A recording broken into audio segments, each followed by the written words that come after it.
Que diante da tempestade eu possa ver gotas de esperança na correnteza que arrasta. Que o medo fique submerso na certeza do resgate. Que os momentos de espera pela bonança sejam de fortalecimento de bons caracteres. Que nunca nos falte o pão e nos sobre solidariedade. Que a família esteja unida e por perto, no aconchego de um lar, mesmo provisório, mas repleto de benevolência. Que a luz que nos falta para iluminar ambientes esteja vívida e acesa no nosso interior. Que não nos falte a coragem do enfrentamento das dificuldades e a confiança na mitigação das dores. Tudo passa, e esse momento desafiador ficará gravado em nossa memória e história. Um tempo em que gaúchos, guris desta nação, mostraram como se vence a peleia nos rincões da reparação. Avante, rio-grandenses, que trazem a coragem na largueza do nome. Terra de fortes, povo de fibra que supera o minuano. Aquece o teu coração. Jesus é por nós.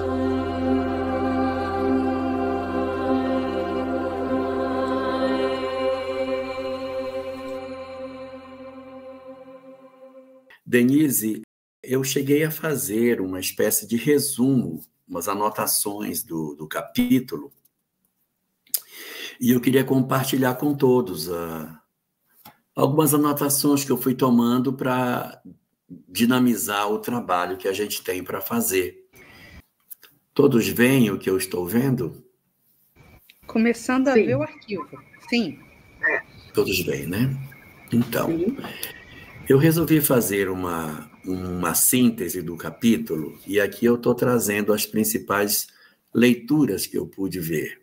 Bom, uma primeira coisa que eu queria destacar é sobre a obra em si. Eu andei pesquisando sobre a obra, tentando decifrar algumas coisas dela, e na própria introdução a gente encontra a informação, está lá no prelúdio, que é a primeira parte da obra, é dito que esse é um curso para mocidades espíritas, para vocês verem como são as coisas. A gente não está conseguindo ler, ficou... Não está dando para ler. Ah, sim. Aí agora sim. Sim. Ok? Então, é um curso para mocidades espíritas. E também o livro, que é de 1964, eu ainda era solteiro nessa época, 64, o livro é dedicado à filha dele, chamada Helena. Ele teve 4 filhos, um menino e 3 meninas, e uma das meninas era Helena, que é a filha mais velha. Vem primeiro Herculano Júnior, aí vem Helena, Heloísa, e depois vem uma outra, Helenilda. Então, ele dedica para a filha o que ele está produzindo. E é um curso para mocidades espíritas, tá? Esse material era para a mocidade, tá bom? E uma segunda coisa que eu consegui recolher dentro da obra são algumas considerações que Herculano faz sobre a questão do espiritismo. Lá ele diz o seguinte, sobre o conceito do espiritismo apresentado dentro dessa obra. O primeiro conceito que a gente tem aqui, ele coloca lá que o espiritismo é uma doutrina do futuro. Ele diz uma, ele não diz a. É uma doutrina do futuro. E fala que a maneira do cristianismo caminha no mundo, enfrentando a incompreensão de adeptos e não adeptos. Então, o espiritismo passaria por todas essas dores. Fala também que ele seria a última fase do processo de conhecimento. seria a síntese dos esforços humanos para a compreensão do mundo e da vida. Achei tão bonita essa definição. A última fase do processo do conhecimento. Ainda essa semana, falando com a Sâmia, aí estava dizendo para ela assim, porque fulano tem dificuldade de aprendizado, aprende pouco e tal. Ela dizendo, a fase de desenvolver a parte do intelecto já passou. Momento agora nossa de desenvolver o aspecto da moral. Então, os esforços de compreensão do mundo e da vida. Ou seja, nós teremos chegado, nesse momento, no topo do entendimento da vida. E diz mais, o Espiritismo é, ao mesmo tempo, uma doutrina moderna e um processo histórico provindo das eras mais remotas da humanidade. Achei isso maravilhoso. E faz algumas interpretações. Ele diz o seguinte, que existem interpretações errôneas sobre o Espiritismo. Algumas, equivocadamente, dizem que ele é a sistematização de velhas superstições. Outros que seja uma tentativa frustrada de elaboração científica, que é uma ciência desorganizada. Outros que é um esboço impreciso de filosofia religiosa. Outros ainda conceituam como seita, e um último grupo que diz que é uma religião eivada de resíduos mágicos. E aí diz que o povo, na verdade, não consegue abarcá-lo na sua totalidade. Os especialistas não admitem sua natureza sintética e aos preconceitos culturais, objetando os próprios princípios. E fechando essa nossa conversa, diz que a falta de conhecimento faz confundir o mediunismo com o espiritismo. Então, isso seria uma síntese aí do nosso prelúdio de todas essas discussões sobre os conceitos com relação ao que a gente encontra na obra, nessa nossa discussão de hoje. Então, eu vou deixar aí para o vídeo da Cris, para a gente conversar sobre ele, tá? E aqui eu descompartilho para a gente poder aproveitar, mas assim, a grande colocação que ele vai fazer hoje para nós é colocando a doutrina espírita como sendo um processo ao mesmo tempo histórico e moderno. Histórico porque seus princípios são de todo o tempo, e moderno porque a estruturação nunca existiu. Então, ele vai resgatar exatamente essa dualidade que a doutrina espírita tem. De um lado, ele vai apresentar como uma doutrina moderna, e do outro lado, como sendo uma coisa antiga. Mas tudo, na verdade, se encaixa uma coisa na outra, né? Tudo se encaixa como sendo uma coisa só. Mas, de um lado, o entendimento como se fosse uma coisa muito antiga. Isso é muito antigo. Sim, as verdades espíritas, os fenômenos espíritas, eles são muito antigos. Mas a forma como ela está estruturada, a maneira como ela foi organizada dessa vez, reúne os princípios que são velhos dentro de uma leitura totalmente diferente, criando um objeto novo, totalmente consentâneo à ciência, com aquilo que já existia em termos de fatos do passado.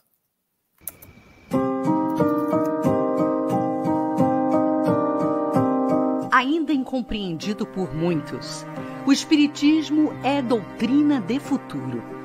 A maneira do cristianismo abre caminho no mundo, enfrentando a incompreensão de adeptos e não adeptos. Como classificou o codificador Allan Kardec, o Espiritismo aparece como a síntese dos esforços humanos para a compreensão do mundo e da vida. Não se trata de uma crença de velhas superstições, nem é uma espécie de religião eivada de resíduos mágicos, ou mesmo uma filosofia religiosa ou ciência infusa. No século XIX, quando revelado, cumpria o desafio de apresentar uma nova ordem de ideias. Nessa época, introduzir alguém no estudo do Espiritismo era colocá-lo numa realidade nascente. Hoje, é introduzir esse alguém num processo já definido e não apenas numa ordem de ideias, mas em um recorte histórico referenciando o passado, as raízes em que essa ordem surgiu. Não podemos estudar sem contextualizar. Conhecer as raízes históricas é aprender dentro da justa dimensão. O Espiritismo atravessou o tempo, revitalizou o horizonte primitivo, evidenciou a comunicabilidade dos espíritos, a integração e a interdependência dos dois planos da vida. Em aparente contradição, é doutrina moderna entregando-nos os conceitos acerca da mediunidade e, ao mesmo tempo, um processo histórico das eras mais remotas da humanidade, quando se praticava o mediunismo. Os fatos espíritas são de todos os tempos. Descerraram o véu e rasgaram os séculos, sendo a mediunidade uma condição natural da espécie humana. No horizonte primitivo, o mediunismo oracular e o bíblico. No período da elucidação pós-século das luzes, diante da eclosão da ciência em plena Paris do século XIX, uma invasão organizada, apresentando ao mundo e à razão a mediunidade positiva. Uma mediunidade sustentada pelo código moral. Uma comunicação positiva, evangelizadora e integradora, ampliando o horizonte espiritual. Foi assim o surgimento do Espiritismo.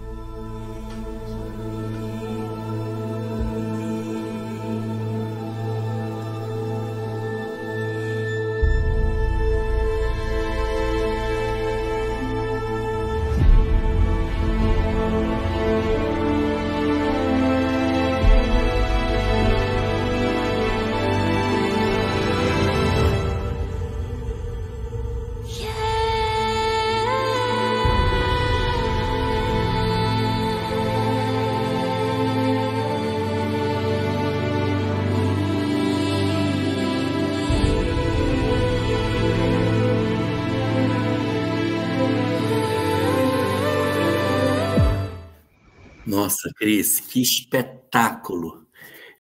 Antes, quero fazer a seguinte discussão. O que é que aconteceu? O que aconteceu foi o seguinte. Herculano Pires disse assim, eu vou fazer um estudo sobre doutrina espírita. Eu vou apresentar doutrina espírita para vocês. Vou apresentar isso aqui. Então, a ideia dele, a gente vai ver que as últimas partes da obra são a apresentação da substância doutrinária do Espiritismo. A parte 4 e a parte 5, ele vai se debruçar sobre o Espiritismo, a parte moral, as discussões doutrinárias, ele vai se ater a isso. Só que quando ele diz assim, eu vou estudar esse objeto, quando ele foi deter sobre ele, ele descobriu o seguinte, que as raízes do fenômeno espírita eram antigas. Aí é que está o tempo. O tempo foi descoberto aí, porque ele disse assim, não, eu vou estudar o espiritismo.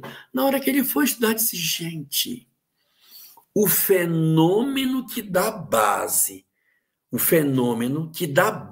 para a estrutura dessa doutrina, ele é antigo. Então, eu não posso, como diz o vídeo da Cris, eu não posso falar de uma coisa sem contextualizar essa coisa. Então, o que ele vai fazer? Eu vou buscar as raízes históricas para que eu consiga fazer um entendimento mais claro do que seja isso. Porque ele vai falar, e isso é uma fala, até depois a gente vai ver isso, mostra daqui a pouco, o estudo de Spencer, que diz que todas as religiões nascem da mediunidade. Não estou dizendo com isso que o Spencer disse isso, mas o Spencer disse que essas manifestações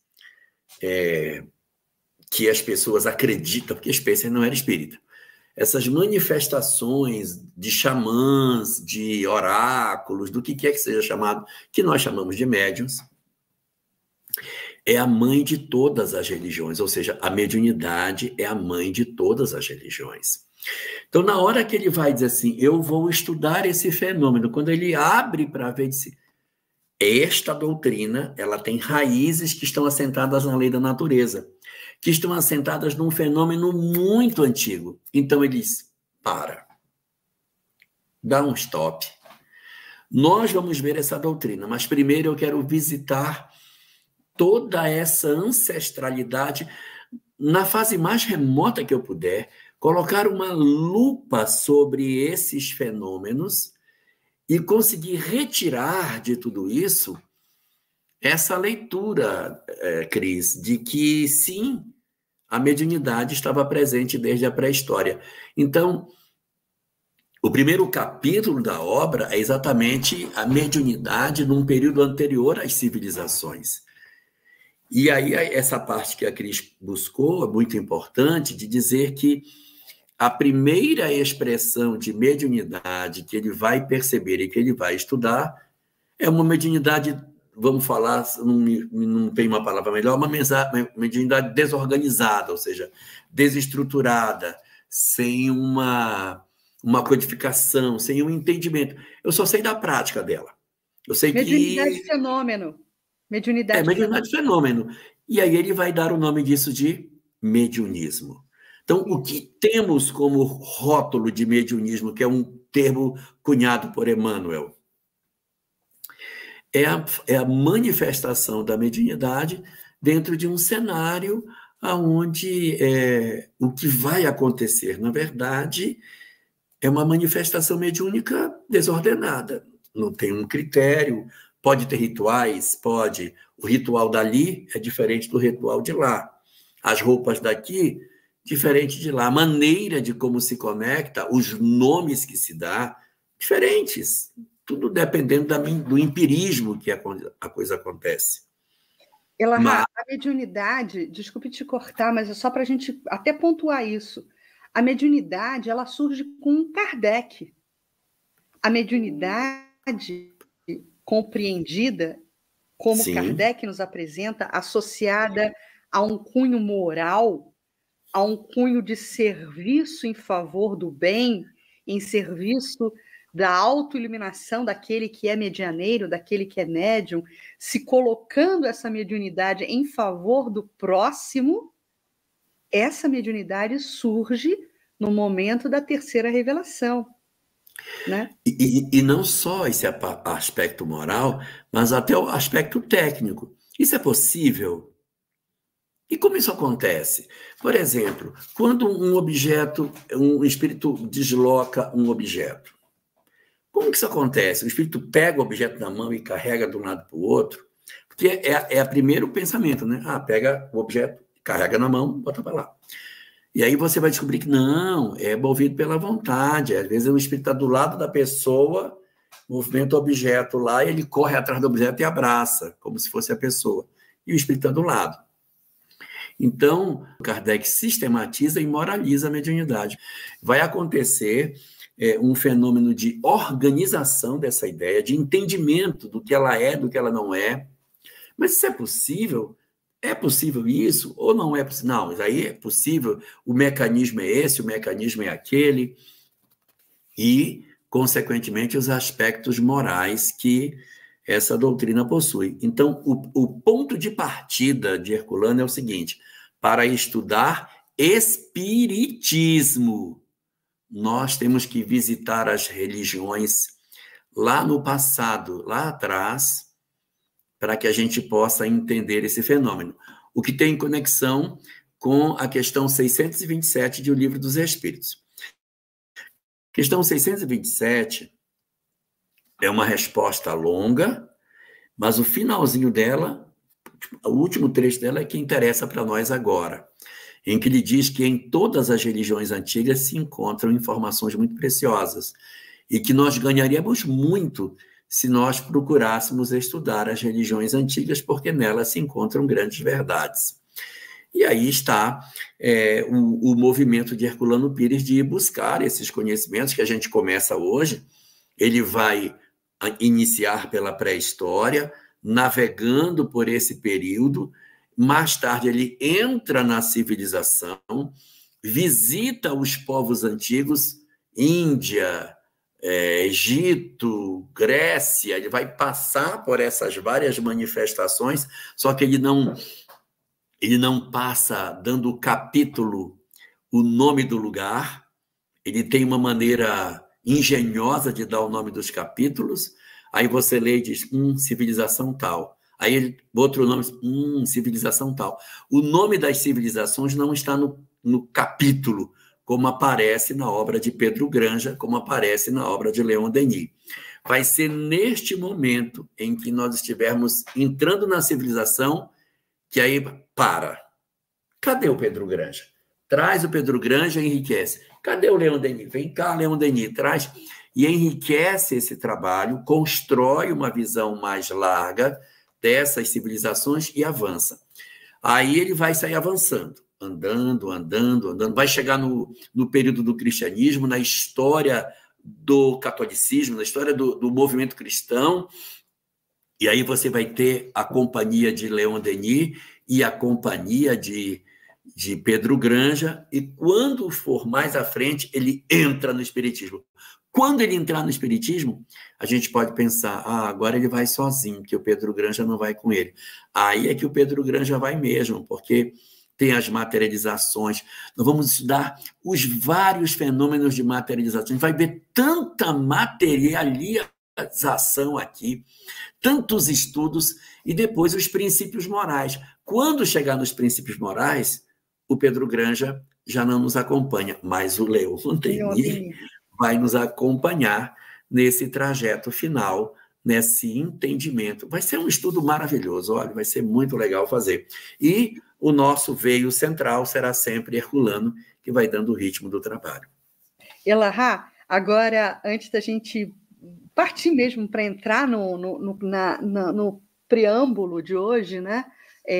Tecendo alguns comentários sobre os detalhes do texto, e também vamos tratar de mediunismo e espiritismo ainda, eu queria só relembrar uma questão que tem tudo a ver com essa introdução que você fez, principalmente norteando o nosso entendimento no sentido da motivação de Herculano Pires em escrever a obra e da forma que ele nos propõe estudarmos, né?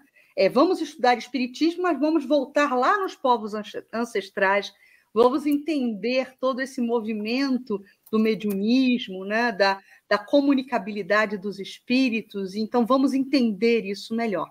Agora, Herculano, também nesse processo, ele nos ensina como estudar. De que forma devemos nos posicionar a nossa mente perante o estudo? Porque uma das coisas que muito me chamou a atenção, e logicamente quando a gente está roteirizando, logicamente quando a gente está escrevendo a narrativa do vídeo, né, para a locução, a gente está ali sendo influenciada por intuições, por ideias, né, dos amigos espirituais, que são os verdadeiros condutores desse nosso trabalho. E aí, uma frase me chamou muita atenção e que eu quero sublinhar ela. Não podemos estudar sem contextualizar. Então, a gente não pode estudar a doutrina espírita que emerge no século XIX sem contextualizarmos, sem tentarmos mergulhar na ambiência, na cultura, nos pensamentos do século XIX. Porque se a gente fizer isso, a gente vai compreender muito mais o pensamento de Kardec. E a gente vai perceber o quão além do tempo Kardec estava já naquela época. Mas ele era um homem do seu tempo. Ele não pode ser dissociado da cultura do século XIX, né? Conhecer essas raízes históricas, ter dentro da justa dimensão. Então, a gente está aqui, né, como argonautas, né, nessa nau do conhecimento, buscando essa sabedoria, e Herculano, logo no preâmbulo do livro, já nos ensina isso. A gente não pode tirar de contexto, né? Sem querer polemizar. Muitas pessoas que leem Kardec, leem trechos da obra kardeciana e dizem assim, mas quando Kardec se referia às tribos primitivas, às sociedades ancestrais, ele era racista. Isso é descontextualizar um pensamento do século XIX, porque Kardec foi um homem do século XIX. Então, para a gente não cair nessas ingenuidades, é que Herculano Pires acende esse farol para a gente. Esse primeiro ponto que a gente estava vendo é o ponto que o Herculano chama de preliminares. Ele não chama de introdução, chama preliminares. Então, as preliminares é esse prelúdio aí, essa introdução, esse antelóquio que ele vai apresentar para nós, esse conjunto de informações. Tudo que a gente discutiu até agora está nessa primeira parte.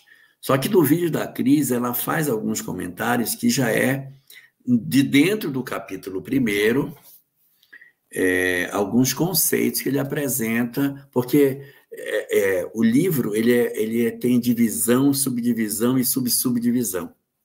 O livro está dividido em partes. As partes estão divididas em capítulos. E os capítulos estão divididos em tópicos.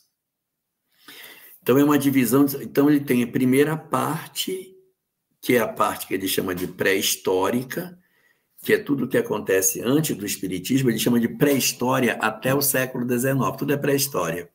Porque é pré-história do Espiritismo. Porque o objeto de estudo é quem? É o Espiritismo. Então, ele vai estudar a pré-história, são todas as fases que antecedem o surgimento. E a fase chamada parte 2 é a parte histórica, que é do Espiritismo para frente, seus princípios e sua consequência moral. Dentro dessa fase pré-histórica, ele vai cortar em capítulos, que são as etapas do desenvolvimento, do entendimento do sentido da mediunidade, porque é o que ele pode trabalhar, é exatamente isso. E durante essa fase pré-histórica, ele vai ter 5 capítulos. Todos os capítulos têm 4 tópicos. Então, o capítulo 1 tem 4, capítulo 2 tem 4, capítulo 3, 4, e assim vai embora até o último capítulo da primeira parte. Todos eles com 4 tópicos em cada um deles, avançando progressivamente na história e viajando não só na história, não só no tempo, mas também no espaço, quando ele visita as várias civilizações, nos mostrando informações sobre ela. E o que aconteceu é que, quando ele abre esse capítulo, ele vai fazer algumas discussões de como é que ele vai abordar o tempo, como é que ele vai trabalhar o tempo, porque é o espírito e o tempo, o livro dele, não é? E ele vai, como é que ele vai fazer a navegação pela história da mediunidade, do entendimento da vida imortal, até chegar no espiritismo. E ele, então, ele vai fazer algumas considerações sobre espiritismo, sobre mediunidade, dentro desse horizonte temporal que ele traz. Então, Denise, eu vou mostrar aqui uma segunda parte daquele mesmo mapa, para a gente ver o que a gente trabalhou, do que eu extraí do primeiro tópico, do primeiro capítulo, da primeira parte. Tá bom? Vocês estão vendo que eu estou vendo, não? Tem que aumentar. Isso, aí. Tá, mas deixa eu vou diminuir um pouquinho antes. Eu quero dizer que essa parte daqui a gente já viu. Já falei da obra, já falei do espiritismo e já falei do conceito, da origem, não é? Dessa... não cheguei, só falei do conceito e das interpretações. Deixa eu falar aqui um pouquinho disso que eu também peguei lá dentro e eu achei interessante. Ele fala também, nas mesmas preliminares, o seguinte: que o espiritismo não poderia aparecer senão depois das ciências, por força das coisas, pela impossibilidade tudo explicar apenas pela lei da matéria. Então, se o espiritismo tivesse vindo antes, ele não teria vingado, porque ele precisava das ciências do século XIX para que ele pudesse ter mais capacidade de explicar. Ou seja, a geologia que surge no século XIX foi muito importante para o entendimento do surgimento do planeta, da evolução, etc. Se tivesse a geologia, seria muito mais difícil conseguir fazer. Então, muitas notícias chegadas no século XIX, como magnetismo, entendimento da física do século XIX, foi importante, eletricidade, para que o espiritismo pudesse ter sucesso. Então, isso aqui ele comenta, eu achei também muito interessante, e sobre o objetivo. Ele diz que o objetivo do trabalho que ele quer fazer, e do próprio espiritismo, é reunir o conhecimento que se encontrava espaço e dizer que os dois planos da vida não estão separados. Achei genial isso aí, sabe? Ele dizer assim, qual é o propósito da doutrina espírita que esse estudo vem trazer? É mostrar que o conhecimento ele estava esparso. Esse é o mundo material, esse é o mundo espiritual. E ele vem então dizer, não, esses dois mundos estão interconectados. A doutrina espírita vem e interconecta o mundo material com o mundo espiritual, e esse seria um dos grandes propósitos dessa atividade. E eu queria agora mostrar o que é que eu tirei do capítulo 1, primeiro tópico do capítulo 1, dentro dessa mesma visão. Então, aqui, eu peguei sobre religiosidade. O que é que a gente encontra nesse capítulo sobre religiosidade? Encontrei as seguintes informações. Primeiro, ele vai trabalhar ele vai trabalhar 5 horizontes. Eu tenho que aumentar um pouco, a gente não consegue ler. Deixa eu abrir um pouco mais, então. Aí, melhorou? Agora sim. Sim. Tá. Então, dentro de religiosidade, o horizonte primitivo, que seria o primeiro horizonte que ele vai trabalhar, esse horizonte primitivo, trabalhando os conceitos que ele tem, você vai encontrar na primeira obra, que é o livro O Espírito e o Tempo, na primeira parte, que é essa que a gente está vendo, pré-história, no primeiro capítulo, que é sobre o horizonte primitivo, no primeiro tópico, existirá uma classificação de como é que ele divide isso. E ele fala que um estudioso da evolução dessas manifestações, não vou chamar mediúnicas, porque esse John Murphy, ele não é espírita, mas ele fala dessas manifestações espirituais ou de cunho espiritual, né, das várias culturas. Ele divide essa história em 3 universos. Ele chama um de primitivo, lá na pré-história, um de anímico, que é com as primeiras manifestações do desenvolvimento do homem, saindo do paleolítico para o neolítico, e depois um horizonte agrícola, que seria um horizonte já do homem do neolítico. O Herculano diz, olha, ele tem essa classificação, mas eu vou usar outra. Eu vou juntar os dois, primitivo e anímico, como tribal. Ele vai chamar de tribal. E o outro vai ficar agrícola separado. Então, o que é que ele está dizendo? Que o horizonte primitivo, que é onde nós estamos, ele vai trabalhar em 2 vertentes, tribal e agrícola. São as 2 leituras que ele vai fazer. E aí ele vai trabalhar também, dentro desse horizonte primitivo, a expressão, como é que se expressa esse horizonte primitivo. Então, a primeira discussão que ele faz são as conceituações de Spencer e de Ernesto Bozano, que dizem que as formas pré-históricas da mediunidade revelam a origem das religiões.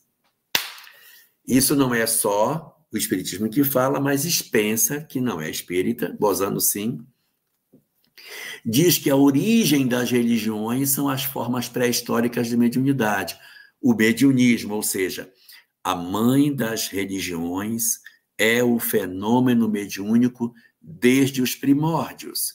Então, a expressão da mediunidade lá atrás se caracteriza pelo mediunismo. E aqui ele vai trabalhar o mediunismo nos conceitos que a gente pode obter. E aqui eu tenho algumas informações, a Cris já havia até comentado sobre isso. Ele diz no mesmo tópico, né? Ele diz assim, Kardec já havia esclarecido que os fatos espíritas são de todos os tempos. Isso é verdade. Uma vez que a mediunidade é uma condição natural da espécie humana. Eu fui consultar isso no Livro dos Espíritos e eu encontrei em 3 oportunidades diferentes. Livro dos Espíritos, item 222, conclusão na parte 6, parágrafos 1º e 3º, ele fala isso. O que ele diz? Ele diz que o Espiritismo, olha o que Kardec diz, que o Espiritismo, na sua expressão fenomênica, ele existe desde o princípio da história da humanidade. O Espiritismo na expressão fenomênica, ou seja, o Espiritismo como fato. Aí o Herculano diz, então, a gente pode dizer que isso que Kardec está chamando de fenômenos, eu diria que são os fatos espíritas que são desde o princípio. E ele diz, fatos espíritas são de todos os tempos, e a doutrina espírita nasce com o Livro dos Espíritos. Isso é uma colocação também que Herculano coloca lá. Herculano também traz uma outra discussão sobre esse assunto, quando ele diz que a doutrina espírita é uma interpretação racional das manifestações mediúnicas. Ele está querendo fazer a modelagem da doutrina espírita como uma doutrina que veio dar uma interpretação racional para um processo multimilenar, mas que era visto apenas na condição de fantástico. Então, ela é uma doutrina que veio racionalizar as manifestações mediúnicas, ao mesmo tempo em que é uma doutrina científica, filosófica, religiosa, pois nenhum de seus aspectos pode ser esquecido. E, por fim,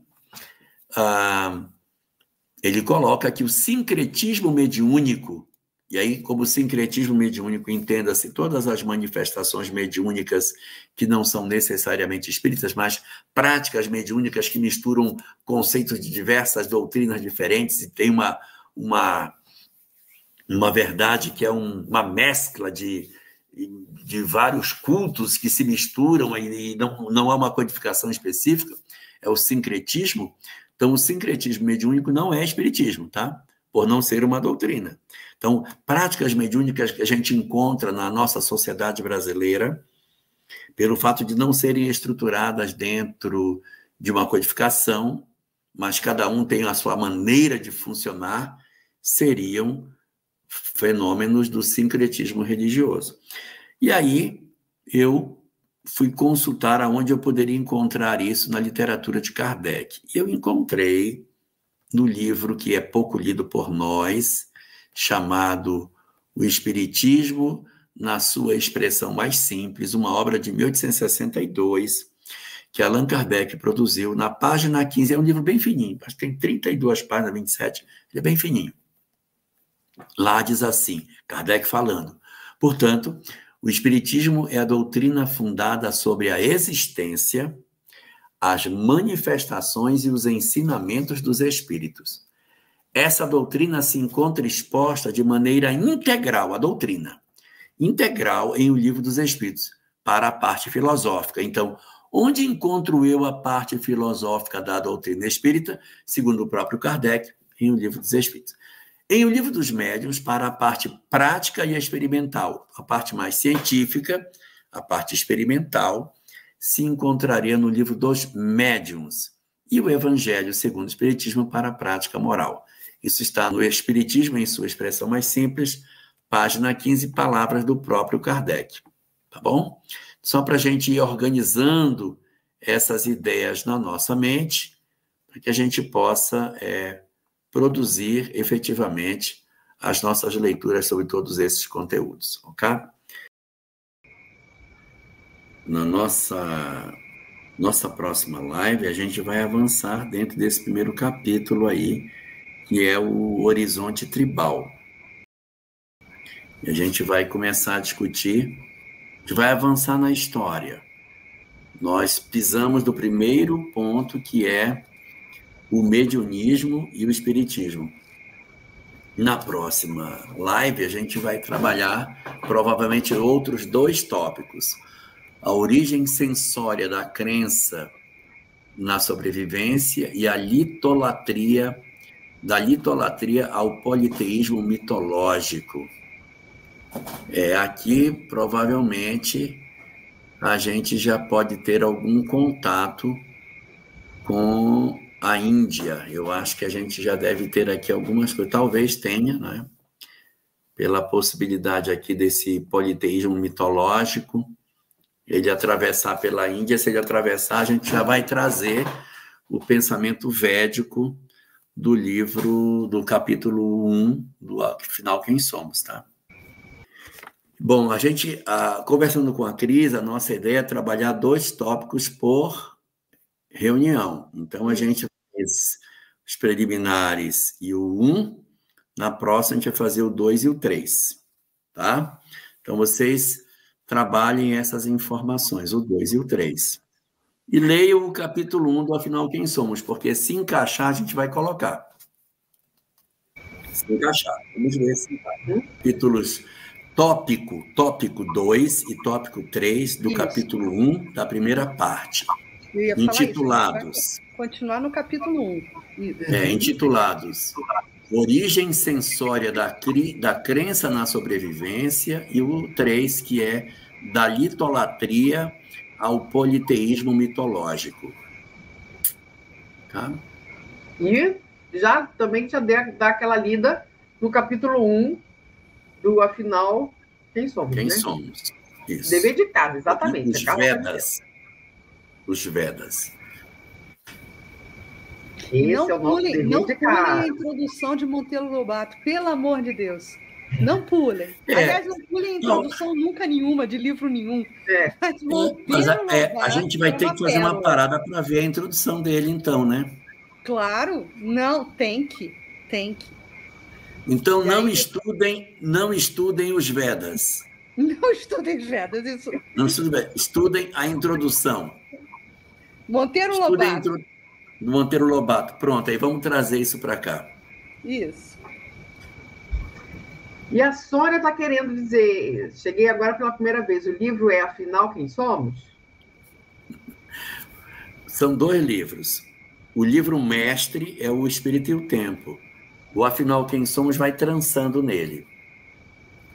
Então, um é o espírito, outro é o perispírito. Um vai envolvendo o outro. Mas o espírito e o tempo é o espírito. O outro é vai trazendo os conteúdos para enriquecer o espírito e o tempo. Quando formos estudar os Vedas, estudar também o do depois da morte do Leon Denis. Mas como a gente não vai estudar os Vedas, vai estudar só a introdução, tá?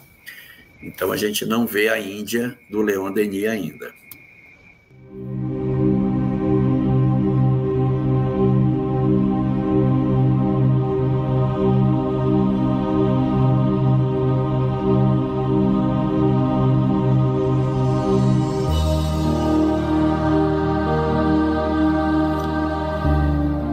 Senhor Jesus, nosso governador planetário, a quem endereçamos as nossas preces nesse momento, te suplicando, Mestre, que na condição que tu te encontras, de tutor deste planeta que habitamos, tu possas, Senhor,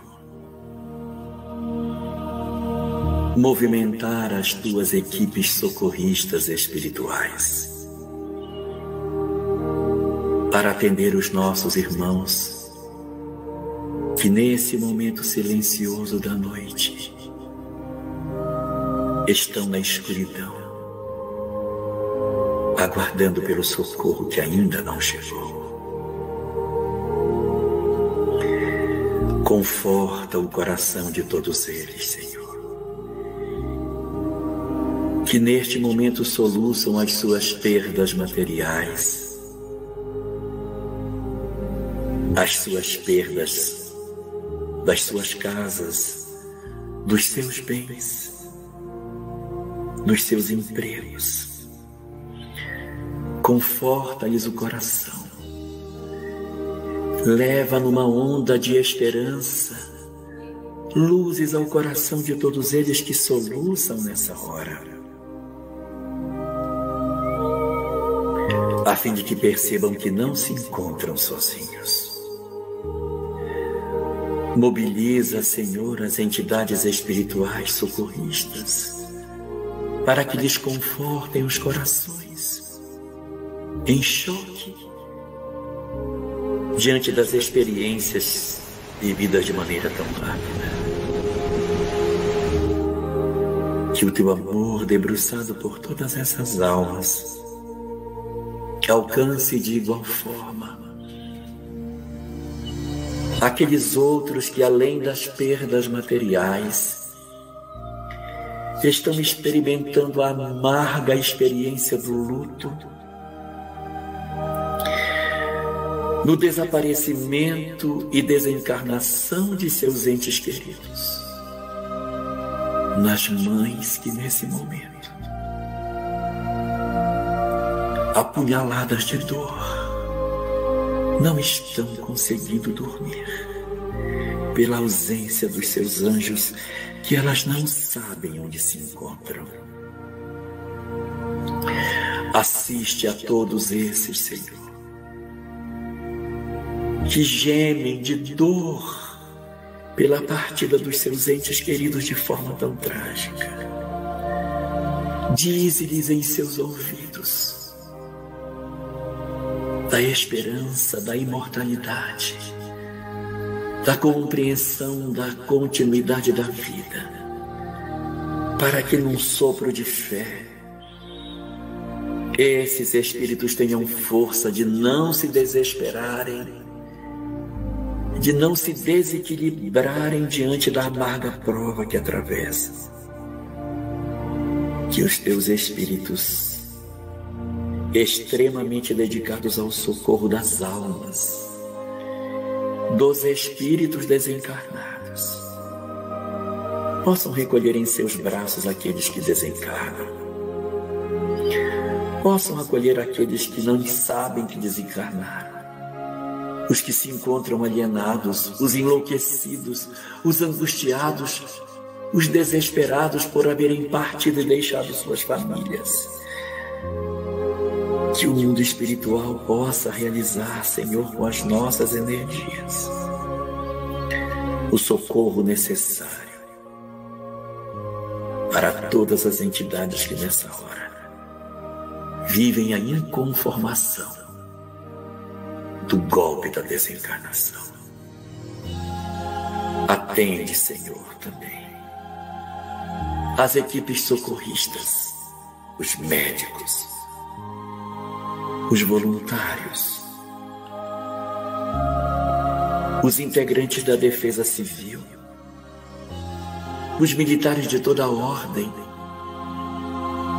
todos que se mobilizam nesse momento, sacrificando suas próprias condições de conforto para estarem nesse momento realizando a busca,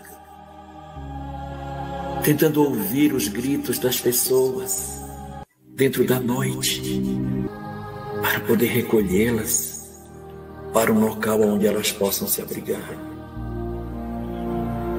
Envolve, Senhor, toda a população brasileira. Envolve os corações de todos nós brasileiros, para que mostremos a solidariedade que nos anima ao ser.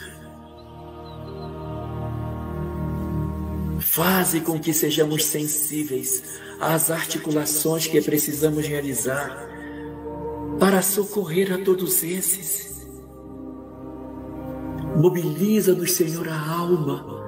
Toca os nossos corações para que todos nós nos sintamos convocados num ato de fraternidade legítimo para o grande socorro que precisa ser realizado. Aquece-nos a fé,